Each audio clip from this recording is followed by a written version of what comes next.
এই ছাত্রলীগ নিষিদ্ধ করে দিন।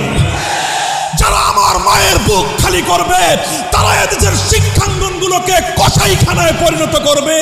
আমার মায়ের সন্তানেরা পড়তে গিয়ে লাশ হয়ে মায়ের করে ফিরে আসবে। এমন ছাত্র রাজনীতি আমরা দেখতে চাই না।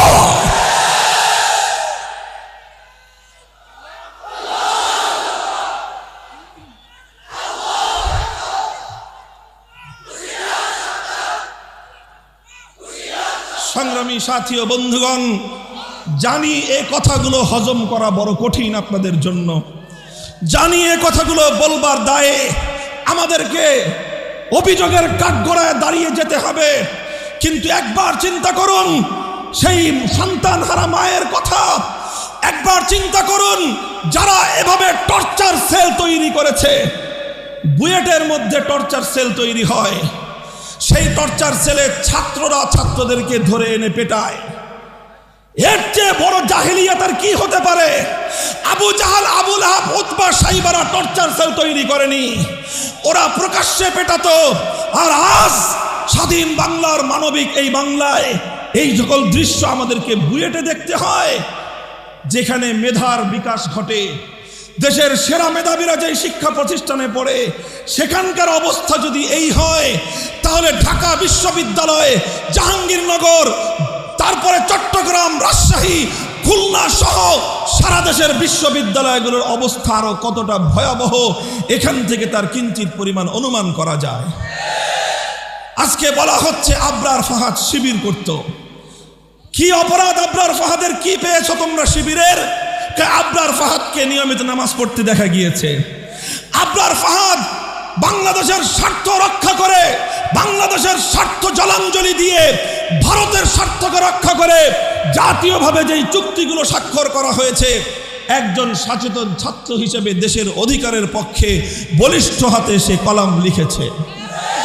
সামাজিক যোগাযোগ মাধ্যম তার হাতে ছিল, সে তার সামর্থ্যের আলোকে তার স্বাধীন মতামত ব্যক্ত করেছে। যদি স্বাধীন মতামত ব্যক্ত করার কারণে অপরাধী সাব্যস্ত হতে হয়, তাহলে তো এই বাংলার স্বাধীন মাটিতে সর্বপ্রথম মরহুম আব্দুল হামিদ খান ভাসানী ফারাক্কাবাদের বিরুদ্ধে লং মার্চ করেছিলেন। শাইখুল হাদিস বাবরি মসজিদ শহীদের বিরুদ্ধে লং মার্চ করেছিলেন। আজ আবরার ফাহাদ সে যা করেছে, আব্দুল হামিদ খান ভাসানী বেঁচে থাকলে এর চেয়ে বেশি কিছুই করতেন। শাইখুল হাদিসরা বেঁচে থাকলে যারা এরকম বরাকবাদের বিরুদ্ধে লং মার্চ করেছিলেন, তারা আজকে ফেনী নদীর পানি একতরফাভাবে ভারতকে দেওয়ার বিরুদ্ধেও হুঙ্কার ছাড়তেন, লং মার্চ করতেন। আজ আমাদের সে সকল মরহুম জাতীয় নেতৃবৃন্দ নেই। তরুণ আবরার ফাহাদ অন্যায়ের প্রতিবাদ করলো, দেশের পক্ষে কথা বলল, মাতৃভূমিকে ভালোবাসলো। অবস্থা অনেকটাই এমন, আজ বাংলাদেশকে ভালোবাসাই সবচেয়ে বড় অপরাধে পরিণত হয়েছে। দেশের স্বার্থে কথা বলবেন, পিটিয়ে মারবে, অভিযোগ করবার কোনো জায়গা নাই। সংগ্রামী সাথী ও বন্ধুগণ, আমার কথা হলো এভাবেই অন্যায়, অবিচার, জুলুম, শোষণ, দুর্নীতি, জনগণের সম্পদ লুণ্ঠন ফিরিস্তি কয়টার দিব? কয়টার কথা বলবো? তানহামা দাগ দাগ সুদ, পুম্বা কুজা কুজা নেহাদ, সারা শরীর ক্ষত বিক্ষত, মলম আর পট্টি আমি কয়খানে লাগাবো? এভাবেই চলবে। মুসলমানদের জনপদ, মুসলমানদের দেশ যতদিন পর্যন্ত কোরআন সুন্নাহ খেলাফতে রাশেদার শাসনের দিকে ফিরে না যাবে, গণতন্ত্র দিয়ে মুক্তি আসবে না, সমাজতন্ত্র দিয়ে জনগণের অধিকার প্রতিষ্ঠা হবে না, কোন তন্ত্রমন্ত্র জাতির মুক্তি আনতে পারবে না।